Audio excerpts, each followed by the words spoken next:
정결하게 하는 셈이 나의 앞에 있도다. 성령께서 경고하되 죄 씻으라 하시네. 할렐루야. 찬양하리 죽임당한 어린 양 적게 돌리어 우리 죄를 씻어주셨네. 아멘. 하나님 말씀 데살로니가 후서 1장입니다. 1장 1절에서 끝절까지 말씀 교독합니다. 1절 말씀 제가 먼저 받들어 봉독드립니다. 바울과 실로아노와 디모데는 하나님 우리 아버지와 주 예수 그리스도 안에 있는 데살로니가 인의 교회에 편지하노니. 데살로니가 후서 1장입니다. 데살로니가 후서가 왜 필요할까 하는 생각을 한번 해봅니다. 데살로니가 전서를 보내지 않았더라면은 데살로니가 후서도 아마 필요하지 않는 그런 일이 아니었겠느냐 하는 생각을 해봐요. 우리가 데살로니가 전서에서 그 내용을 봤듯이 고난의 현장이라 하는 현장에 특별히 적용이 되는 데살로니가 전서를 우리가 봅니다. 전도하는 자들이 전도를 이렇게 계속해서 유지되어 가는 힘을 우리가 이 데살로니가 전서에서 보는 그런 하나의 모델이 있을 수가 있어요. 전도 남들이 하지 말라 하는 형편에서 전도하는 사람이 있을 수가 있고, 전도의 분위기가 이 사람도 전도하고 저 사람도 전도하고 막 전도를 막 하니까 같이 덩달아서 전도해야 되는갑다 하고는 이렇게 일어나서 전도하는 사람이 있을 수가 있는 거예요. 지금은 이것도 저것도 없는 거죠. 지금 시대가 그래요. 전도하자고 하는 분위기도 없고 또 어렵지만은 전도를 하는 사람이 없어요. 없다고 하는 것은 제가 보는 시각으로 보는 거지. 하나님 보는 시각에는 반드시 남겨둡니다. 남겨두는 것 자체를 두 개를 볼 때 전도를 막 되어지는 문화가 전도를 이 사람도 하고 저 사람도 하고 막 참 전도하고 싶어서 막 이렇게 나서는 그런 문화는 지금 안 돼 있는데, 전도를 할 수 없는 지역에도 할 수 없는 시대고 하지 말아야 되는데도 불구하고 전도를 하는 사람이 있는 것은 절대 그거는요 하나님의 섭리고 하나님의 직접적인 간섭 자체를 완전히 깨달은 사람만이 그것이 가능한 거예요.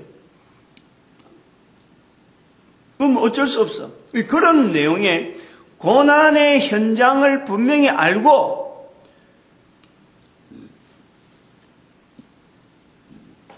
전도하는 그 자리를 지키는 사람들, 우리가 그런 사람들을 인정을 해줘야 되는데, 그런 사람들을 인정하지 않는 지금 현재 분위기가 바로 전도하지, 니도 전도하고 내도 전도하고 전도하는 분위기가 안 돼 있는 거예요.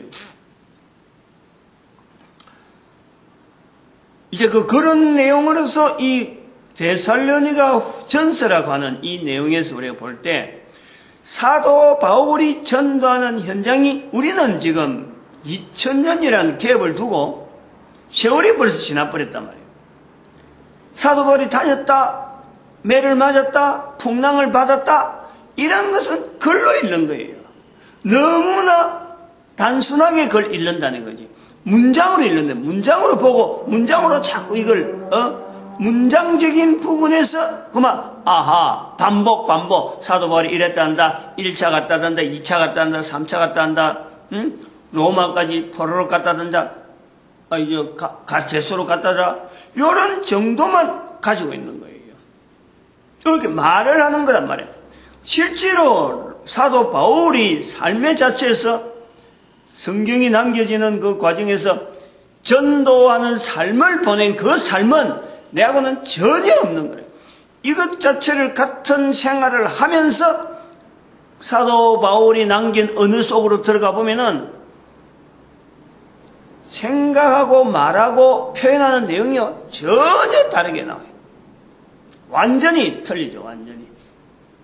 지금은 신학교에서 앉아가지고 책상에 앉아고 신학교, 전도 현장이 아니고 신학교에서 신학을 한 사람들이 책상에 앉은 사람들이 전해오는 그 내용을 듣고 성경을 바탕으로 해서 성경에 있는 여러 가지 내용들, 다양한 내용들을 자기의 정도, 자기의 분수, 자기의 환경, 여러 가지 여건 속에서 그걸 갖고 말로만 전하는 형편이 오늘 우리 교회 형편이래. 교회라고 하는. 우리 사람들이 이렇게 만들어가면서 조직적으로 당회, 노예, 총회라고 하는 한 조직을 가지고 전체를 이끌어가는 틀. 이게 교회 정치란 말이에요. 교회 정치. 이 교회 정치가 있는 형태로 해서 교회가 존속되어 가는 거예요. 그래서 그런 속에서도 교회의 위치에 대해서 교회는 전도해야 된다라고 여러 가지 분과를 두고 일을 하는데 교회 정치의 형태 속에서 가는데 가면 갈수록 교회는 전도를 하지 않는 자리로 자꾸 향하는 거예요. 뭐냐면은 결국엔 아까 말했지만 고난의 현장 혼자서라도 하나님의 섭리 속에서 전도하지 않으면 안 된다 하는 그 자체를 분명히 인식하면서 그것을 반응하는 사람에 대해서 나아가는데 그런 사람들은 하나님이 세운단 말이에요. 하나님이. 그 하나님이 세우는 사람을 인정하는 이 문화가요. 없는 거예요. 신학교에서 공부해서 나오는 사람을 인정하는 흐름으로 보다 보니까 전도하는 현장에 하나님이 강권적으로 쓰시려고 하는 한 인간을 쓰는 그 현장에서의 하나님의 쓰시는 모습은 바로 원래가 저 모습인데 다 일일이 그래 할 수 없으니까 못해서 능력이 없으니까 그렇게 하면은 모든 사람들이 어찌 보면 그 영성, 그 영성, 하나님 인도하시는 영성 속에 들어가려면요, 어찌 보면 그 하나의 고통이라고 하는 어마어마한 고통이 따라오는 거예요. 하나님은 그 고통 없이 얼마든지 인정을 하고 받아들이도록 하는데 사람들이 이걸 발버둥 치고 사도 바울처럼 뒷발질하는 가시채를 뒷발질하는 것이 얼마나 아프냐. 그 고통이 있다니까. 고통. 자기에게 섭리로 넘어오는 이 어떤 전도자 되어지는 이것은 하나님의 모든 사람에게 하나님은 그걸 바라고 있는 거예요. 그런데 그것이 순리적으로 이거 하나님께서 내한테 원하는 거다. 어릴 때부터 신분야 훈련하고 부모로부터 신분야 훈련하고 그 다음에 어분야 훈련되어지고 환경 속에서 그 다음에 사춘기를 통해서 정분야 그 다음에 좀 나이가 들어서 이제 청년 때에 이 지분야 이런 지정 이신의 분야로 해서 훈련되어져서 하나님께서 이 땅에 있는 동안에 나를 통해서 나타내실 일에 내가 반응할 만한 그런 분명한 준비를 하고 30대 세월을 지내오는 것 같으면요 30대 이후가 탄탄하고 쫙 열려있는 정말 하나님의 감동되어지는 그 삶을 올인할 수 있는 그야말로 환하게 열려있죠. 눈이 활 떠이르고 얼마든 달려가고 얼마든 적응하고 나타낼 수 있는 이런 것이 우리가 어릴 때부터 순차적으로 얼마든지 할 수 있는데 이게 전부 다 끊겨 있으니까 안 하고 나이가 들어서 뭐 가지고 있는 대로 이거 부딪히고 저거 부딪히다 보니까 하나님께서 이 바라시는 이 어떤 섭리 자체를 이걸 지기를 못 찾는다니까. 응? 널려 있는데도 불구하고 이걸 지기를 못 찾아. 못 찾고 헤매는 사람들로 하여금 길을 인도하시는 것까지 한 사람 한 사람 인도하는데 나중에 이걸 내가 아하 이기구나 하고 딱 붙잡아서 전도자의 길이라고 딱 올인했을 때는 지나온 과정이요. 남들이 보지 못하는 그 여러 가지 아픔에 대한 그것이 있는 거예요. 그러니까 그 아픔을 다시는 가지 말아야 되니까 이것을 딱 더 굳건하게 붙드는데 그 방법이 들어가는 그까지 들어가는 데까지만 해도 어마어마한데 여기에서도 끝이 아니다 말이에요. 여기에서도 계속해서 자기를 통해서 나를 통해서 하나님은 나를 전도자 만들었으면은 왜 나를 전도자 만들었느냐 하는 것에 대한 자기 성찰, 그리고 후손들과의 관계, 주변 사람들과의 관계, 내가 이만큼 왔으면은 다른 사람들은 다 동일하게 모든 사람이 다 전도자인데 그렇지 못한 것에 대해서 내가 할 일이 뭔가 이런 고민을 하는 사람이 없는 거예요. 자기 혼자 거기에 그 시간에 이제 두려움이 있고 그까지 오기까지의 그 과정이 너무나 강하기 때문에 다른 일에 대해서는 생각을 못하는 거예요. 이런 형편이 되다 보니까 하나님에 의해서 강건적으로 이 전도 현장이라고 하는 것을 어떤 날 남기기 위해서 사람들을 한 사람 한 사람 썼는데 그 사람이 주변 사람하고 연결, 자기 후손들하고 연결, 다가오는 미래에 대한 어떤 그 과정 속에서 자기가 하는 일, 요거 연결이 안 되는 거예요. 이게 무슨 이야기인지 좀 알만한 때가 있길 바래요. 지금은 당장은 맹맹할 수가 있어요. 무슨 말 하는 건지.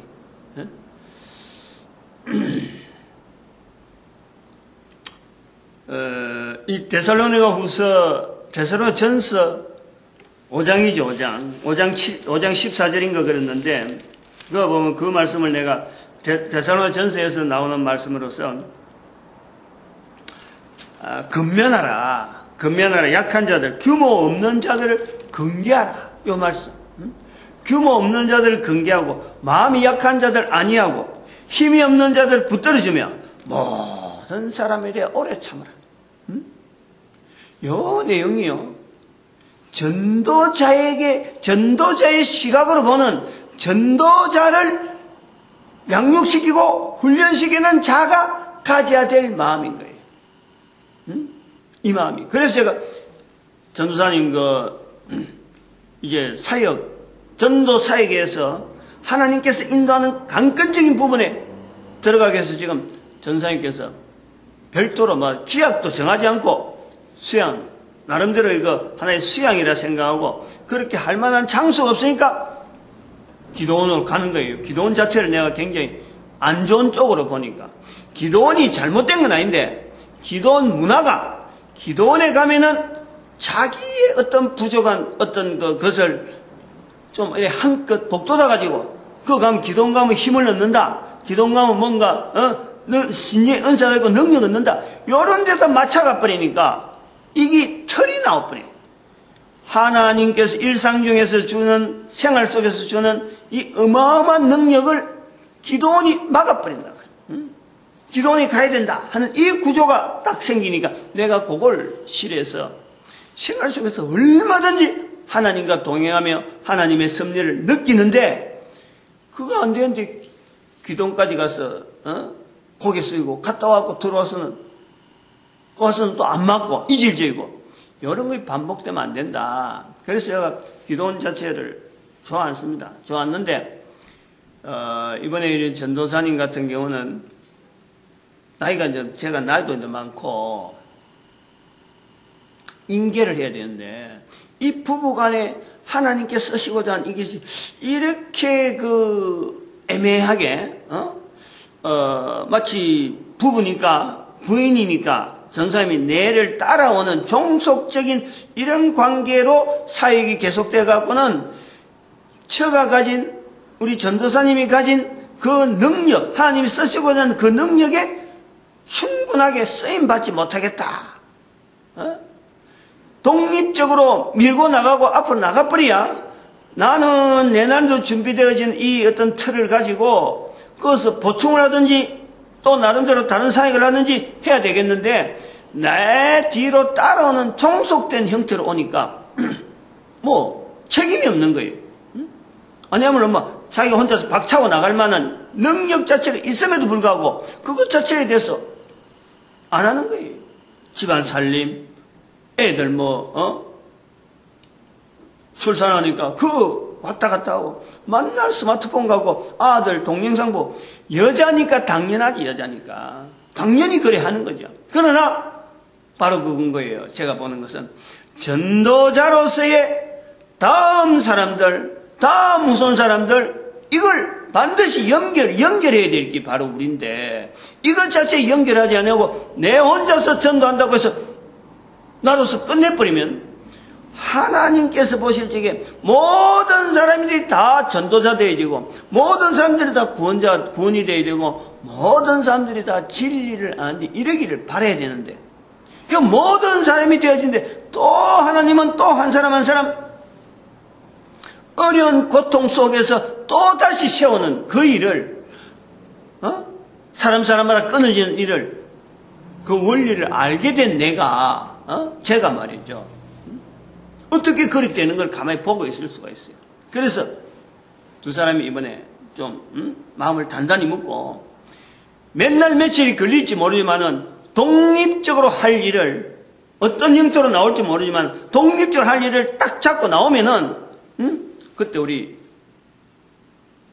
같이 하자. 그래서 그 사역 때문에 들어가서 하나님께서 무엇 때문에 여기 보냈고 어떤 일이 주어져 있고 하나님이 주시는 힘으로 우리가 이 사역을 감당할 수 있는 그 나올 때까지 들어가시라 하고 지금 그래서 기도원들은 아주 산골짜기면서도 주식이 그러니까 먹는 일이 가능한 그것도 잠도 잘 수 있고 할 수 있는 여러 사람들한테 알려져 있지만 제가 뭐 소개를 안 합니다.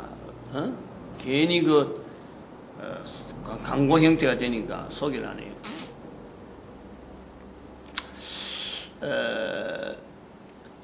부부지만은 이런 것이 차별이에요. 우리 전사님 혼자서 전도하러 가면요. 전도하고자 하는 마음이 항상 불일 때 때문에 그 장모님부터 내려오는 어떤 그 끈이 있어요. 그래서 대단해요. 대단하거든요. 그런데 그것이 아까도 말했지만 자기로서 끝내버린다는 거예요. 자기로서. 요거요 절대 좋은 거 아닙니다. 절대 좋은 거. 이거는 결혼하고도 관계 있는 거예요. 남자와 여자가 어릴 때야 서로 뻘거먹고 있을 때야 뭐 구별이 없잖아요. 구별하려고 하질 않잖아요. 근데 이것이 나이가 들수록 차츰차츰 구별하면서 사춘기 딱 지나면 완전히 이게 정체성이 드러나 버리잖아요. 사춘기를 다 꺾어온다니까. 그리고 다시 이 지분야를 통해서 여러 가지 이제든 무기지 살아갈 여러 가지 무기들을 이래 좀 섭렵하는 중에 결혼에 대한 문제를 말이요 자기 생각 갖고 판단해 버리는 거예요. 결혼한다 안 한다. 저 사람이 내 짝이다 아니다. 요걸 자기 생각 갖고 판단해 버려요. 이 부분이 우리 사회로 하여금 엄청난 지금 문제들이 야기시키는 거예요. 결혼은 남자나 여자나 이거는 인간이라면은 하나님께서 만드셨기 때문에 하나님의 주시는 그 사역 안에서 내가 결혼하는 거예요. 그래서 결혼이라는 건 하나님의 주시는 사역 가운데서 모든 인간이 결혼해야 되는 거고 그리고 자손에 대한 기대를 하는 거고 자손에 대한 축복을 하는 거고 자손을 통해서 자자손손이 이어질 수 있는 이것은요 하나님의 인간을 향한 하나님의 섭리예요. 오늘 여기 데살로니가 후서에서 나오는 하나님의 사랑, 하나님의 공의 그 두 가지를요 내가 적용하면서 하나님의 사랑과 하나님의 공의를 늘 염두에 두면서 이 자녀들로 하여금 내가 중간에 서 있는 거예요. 연결되어진 그런 모습에서 자녀들이 또 자녀들과 연결되어지면서 나는 사라지면서 인간이 존재가 된다. 인간이. 하나님께서 정령 죽으리라. 인간이 정령 죽으리라. 죽음에도 불구하고 인간의 존재가 계속되어지는 과정이요. 이 인간의 결혼 과정이에요. 결혼. 하나님께서 인도하시잖아요. 하나님께서 여자, 남자 인도하시는 게 하나님의 인도하심인데 자기 생각 갖고 결정한다 이거지. 자기 생각. 여러 가지 환경 가지고 뭐 집안이 어떤 옛날 방법이 훨씬 나아요. 옛날 방법이 훨씬 나아요. 방법 자체에서. 즉 하나님에 의해서 인도되어지는 것에 의해서 인정하는. 옛날에는 우리나라 사람들이 뭐 전 부모에 의해서 거의 강제적으로 되지만 지금은 의식적으로 하나님의 인도하심이라고 그것을 반응하는 것이요. 그것 자체가 뭐 어설픈 것 같아도요. 그게 어마어마한 능력이 그 과정에서 나타나는 거예요. 하나님을 인정하면서 그 과정이 가정되어짐을 나타나면요. 어마어마한 거예요. 그러다가 결혼이라는 걸 통해서 자녀를 생산이 되어지는 이 과정에서 하나님이 인간에게 주신 사명이 나를 통해서 되어진다 하는 이런 시각, 이런 것 자체를요. 하나 조금씩 짜 맞추다 보면은 아까 말씀하는 인간의 근본적인 하나님이 원하는 자리는 전도자 되어지는 거예요. 전도자.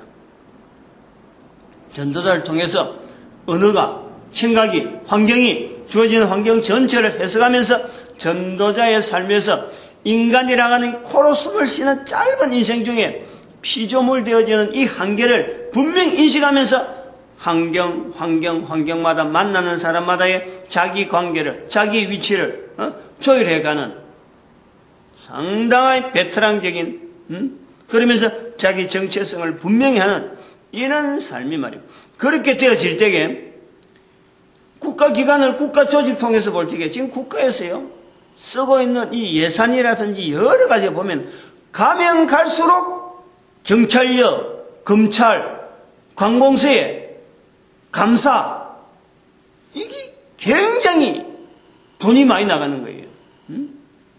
자발적으로 범죄와의 개인이 범죄와의 전쟁을 할 수 있음에도 불구하고 이걸 국가기관에 맡기다 보니까 개인이 뺑소니 치고 빠져나가려고 하고 국가가 조직 속에서 그걸 잡으려고 하니까 돈이요. 이게 국민들이 내는 세금 가면 갈수록 줄어들 수 있는데 가면 갈수록 늘어날 수밖에 없어요. 지금은 앞으로 세금 많이 내면서 뭐 복지 샀지만은 복지라 하는 그 이면에는 인간들이 국가 내는 그 세금을 이렇게 갈취하는 이 내용, 즉 범죄 행위가 가면 갈수록 심해지는 거예요. 절대 이게서요 우리가 올바른 복지가 나올 수 있고 올바른 정치가 나올 수가 없는 거예요. 개인이 죄 속에서 국가를 상대로 해서 지금 끌고 물러가는 이런 쪽으로 방향으로 나갔다가는 국가가요 유지될 수가 없어요. 국가에 대한, 국가사에 대한 이 개념 자체가, 제가 지금 수요일 날에, 그런 내용을 이야기를 쭉 하고 있지만, 개인이 자각하지 않으면은, 개인이 정체성이 없이, 개인이 어떤 올바른 어떤 사회와의 관계에서 자기 할 일에 대한 구분이 없이, 그냥 나만 끝낸다 하는 이런 생각, 아까만 전도자도 내만 끝낸다 하는 이런 생각만 갖고 있다 보면요.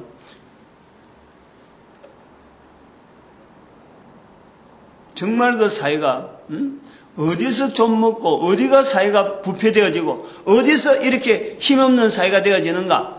개인의 정체성하고 관계있고 다른 사람하고 연결하지 않는 자기 혼자만 하는 거, 뭐 다른 말로 뭐 이기주의라 하지만 이기주의 전에 하나님 앞에서 인간의 자세로서 하나님 앞에서 피조물이라는 이 자리에 대한 이 개념이 안 들어있으면 당연히 누구든지 그래 될 수밖에 없는 거예요. 이게 전도자와 오늘 일반 사람들이 같이 이렇게 같은 수준으로서 이야기할 수 있는 하나님 앞에서의 우리 개인이 전부 다 전도자라고 하는 이 자체를 인식시키는 것이 사회에서 얼마나 필요한지를 우리가 보는 거예요. 이런 걸 위기의식으로 보면 돼요. 위기의식으로.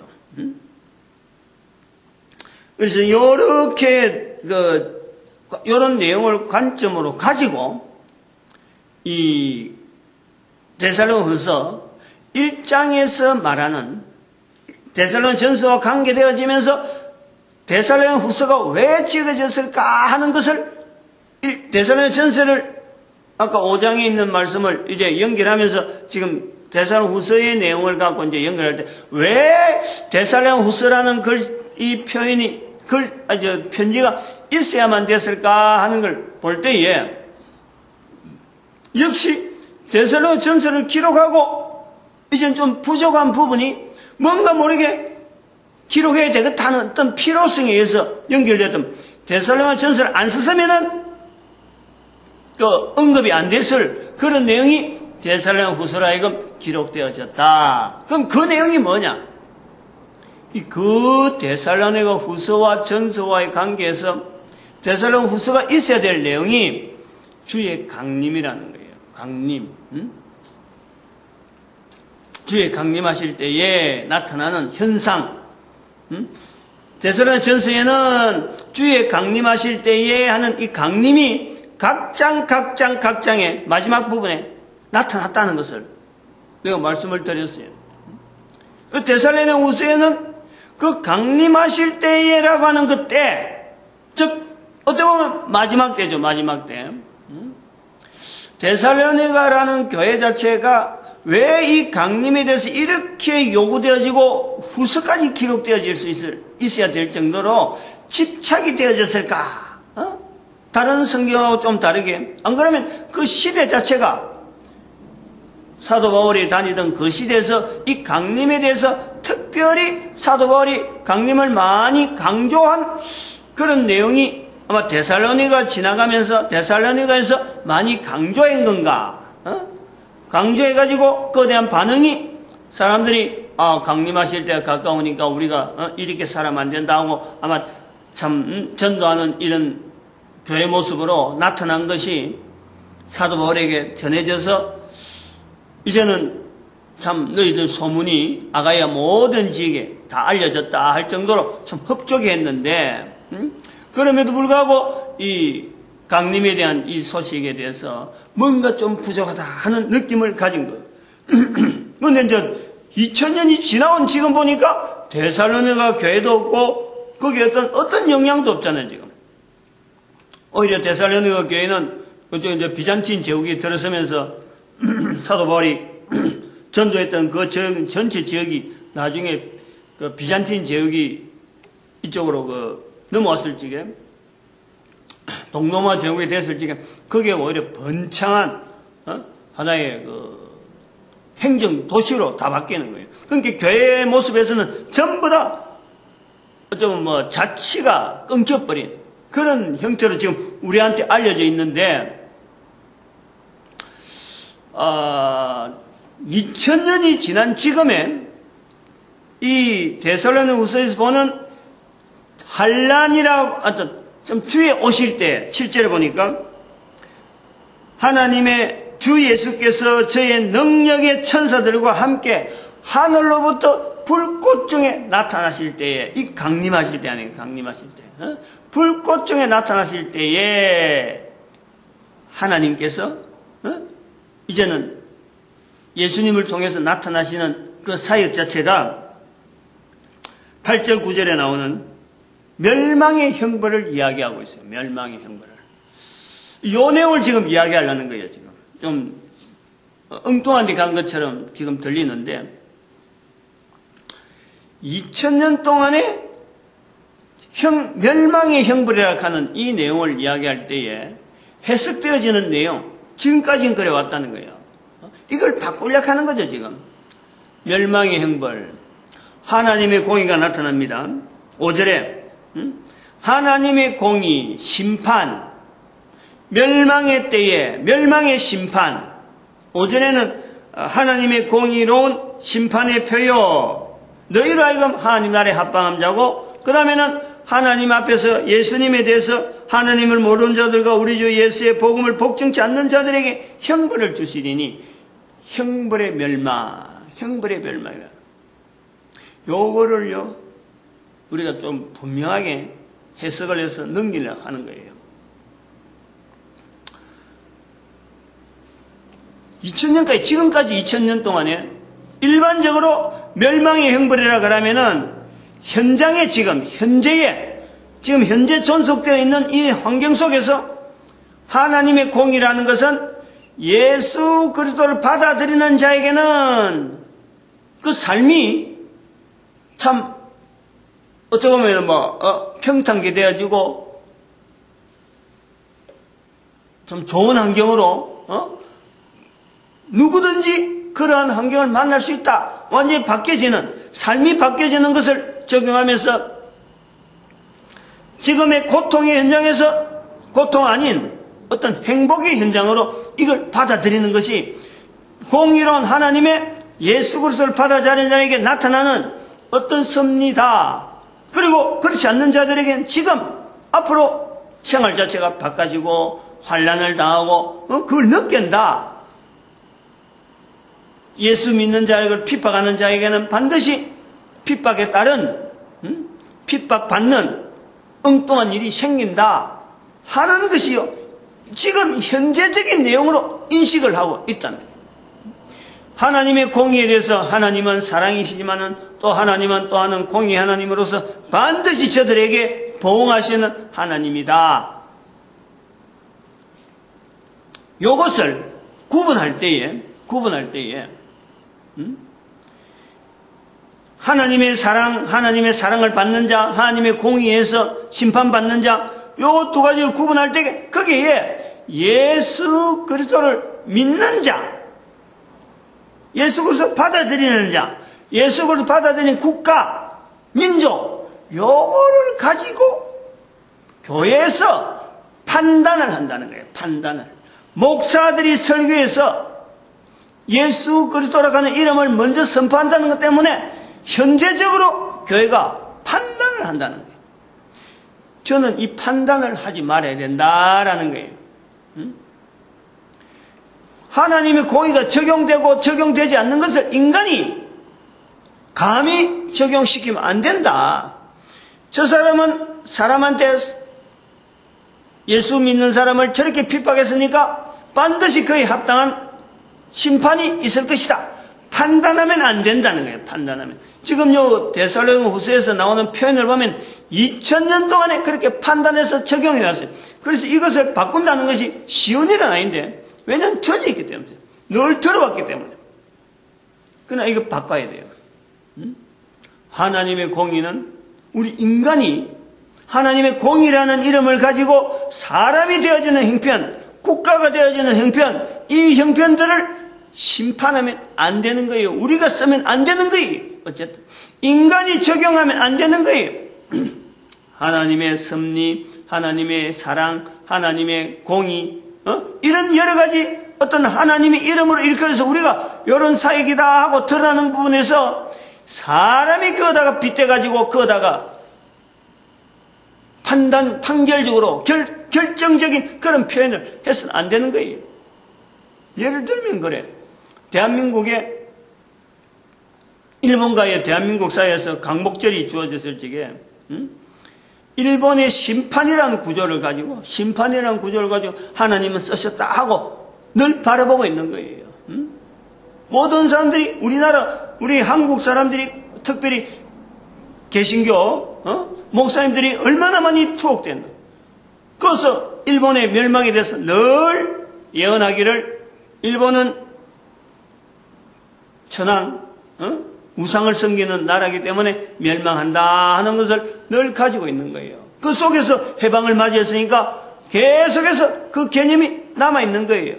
특별히 나는 고시 쪽에서 어려서 자기 때문에 그 추록 성도들의 그 표현들에 굉장히 반응이 그런 언어들이 많이 내한테 축적되어 있다. 그러나 지금까지 그래 왔더라도 이제부터 바꿔야 되는 것은 2012년이라고 하는 이 연대가 이제부터 적용되어진다는 말이에요. 그래서 제가 이걸 바꾸려는 거예요. 지금부터 2012년 지금부터에 나오는 해석은 달라야 된다. 지금부터는 부활통일시대다. 부활통일시대는 과거에 나온 역사 자체에서 비록 그렇게 표현해 왔더라도 지금부터는 바뀌어야 되는 표현으로 하나님께서 모든 인간들이 구원받기를 바라는 섭리 가운데 말씀 속에서 딱 정리해서 모든 인간들이 구원받기 바라는 하나님의 섭리, 모든 자들이 전도자 되어지는 이사야서 43장 21절의 말씀처럼 이 백성은 내가 나를 위하여 지었나니 나의 찬송을 부르게 하려면 나의 찬송을 부르게 하려 함이라 하는 그 뜻이 있어서 만들어진 인간이라는 거예요. 그럼 여기서 나라와 간에서 원수로서 멸망받을 사람으로서 있어야 될 나라가 아무도 없는 거예요. 왜냐하면 그 백성들 자체를 하나님은 구원의 섭리로 우리가 봐야 된다는 거죠. 종교가 대적이 되어져서는 안 된다는 거예요. 이슬람교를, 그래서 제가 분명히 말씀했지만 이슬람교를 교회 안으로 집어넣자. 유대교 교회 안으로 집어넣자. 개신교, 천주교 전부 다 교회 안에 집어넣자 그랬어요. 교황이란 자리는 1933년을 기점해서 나치스와 라테란 회의, 그 전에 있던 1929년에 라테란 회의, 1934년 나치스 회의, 이런 걸 통해서 교황이란 자리는 이제는 교회를 안고 가는, 종교를 안고 가는 그 자리에서 교황은 빠지고, 교황의 자리는 이제 인류 가운데서 삭제를 해버리고, 그 사인이라는 게 1933년. 그래서 유엔이 결성되어서 나올 때 교황의 자리를 이제는 국제연합이라는 자리로 넘어가니까 교황의 자리를 빼버리고 천주교는 별도로 교황이 없는 교황의 자리는 이제는 라테란 회의가 라테란 정교조약에 발의를 해서 바티칸 시티의 대표자로 그 자리에 주어야지. 그걸 통해서 천주교가 연결하는 것은 이제는 끝내라. 그 내용을 이야기한 거예요. 그리고 2012년을 통해서 이제는 개신교의 신학교가 철폐되어야 된다, 폐지되어야 된다. 그걸 사인으로 받아들이라, 이런 표현을 하는 거예요.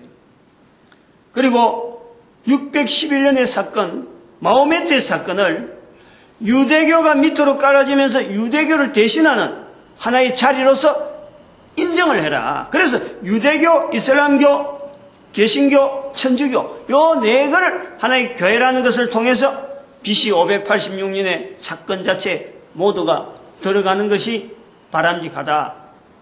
제가 이제 그렇게 나름대로 구조를 가지고 지금까지 쭉 설명하는데 그런 시각으로 보면은 부활통일의 시각을 보면은 우리의 주변에서 일하는 원수와 적에 대한 이 개념이요 완전히 다른다는 거예요. 인간은 절대 사람과 사람 사이에서 원수가 되어져서는 안 되는 거예요. 인간의 원수는 유일하게 사탄밖에 없다는 말이에요. 사탄을 원수로 인정할 수 있는 그 시각이 2012년에 사람과의 관계에서는 어떤 일이 있더라도 어떤 환경 속에서도 사람과 사람 사이에는 원수적인 표현을 쓰면 안 되는 거예요.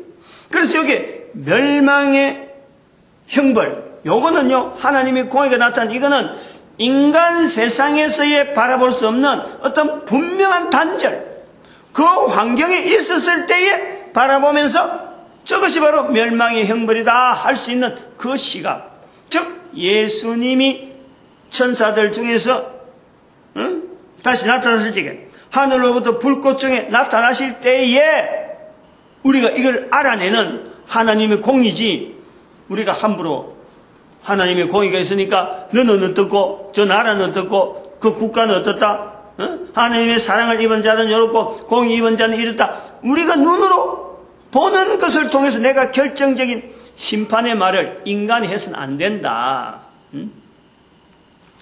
이것이 이제 데살로니가전서 1장과 더불어서 지금까지 데살로니가전서와 연결해서 데살로니가후서를 바라보려 하는 시각, 요 개념, 강림이라는 개념을 통해서 고민하고 있는 어떤 데살로니가후서의 개념이지만은 이것이 오늘 우리 시대에 2000년에 걸쳐왔던 이 내용이 이제는 2012년을 통해서 분명히 폴딩이라고 하는 시대, 그리고 1945년 5월에 이스라엘 회복이라는 그 사건 앞에서 우리는